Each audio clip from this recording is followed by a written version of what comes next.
Assalamualaikum warahmatullahi wabarakatuh. Salam guru penggerak. Tetap semangat.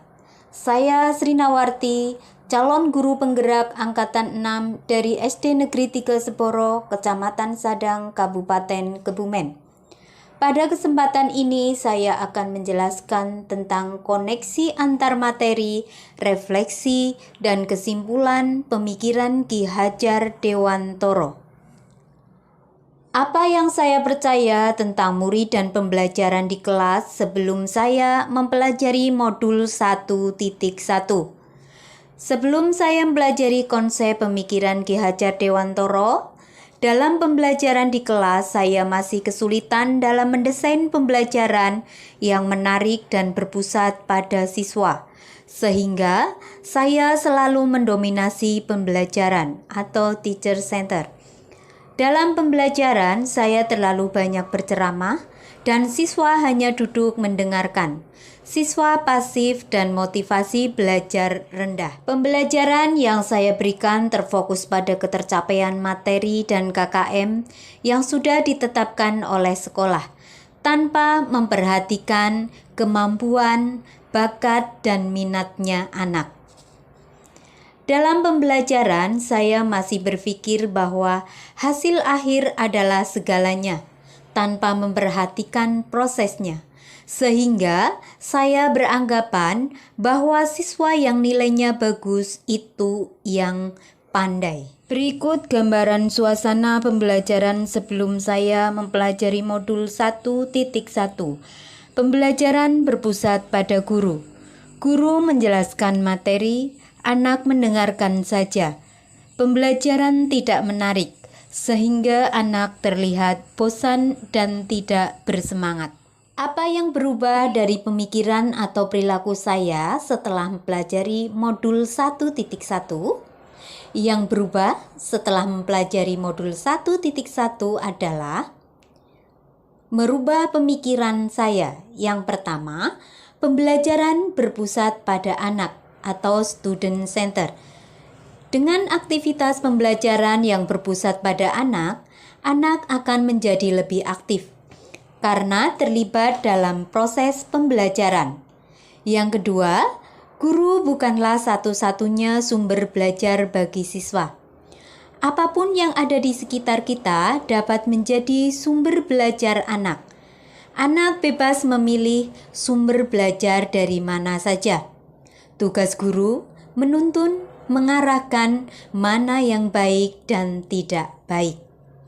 Yang ketiga, saya menjadi lebih menghargai dan memperhatikan setiap karakteristik belajar anak.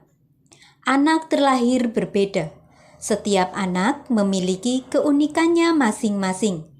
Bagaimana sebagai seorang pamong, saya harus dapat menuntun anak sesuai dengan kodratnya. Selain itu, setelah mempelajari modul 1.1 ini, juga dapat merubah perilaku saya, antara lain mendesain pembelajaran secara menarik agar motivasi belajar siswa meningkat. Selanjutnya, memberikan kebebasan kepada siswa untuk belajar sesuai dengan bakat, minat, dan kreativitasnya masing-masing. Apa yang dapat segera saya terapkan agar kelas saya mencerminkan pemikiran Ki Hajar Dewantoro?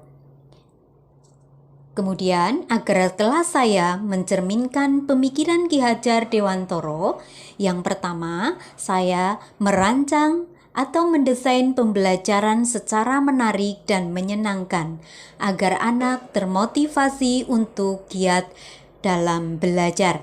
Yang kedua, berusaha menjadi teladan bagi siswa baik dalam perkataan maupun perbuatan, seperti semboyan Ki Hajar Dewantoro. Ing ngarso sung tulodo, ing madya mangun karso, tutwuri handayani.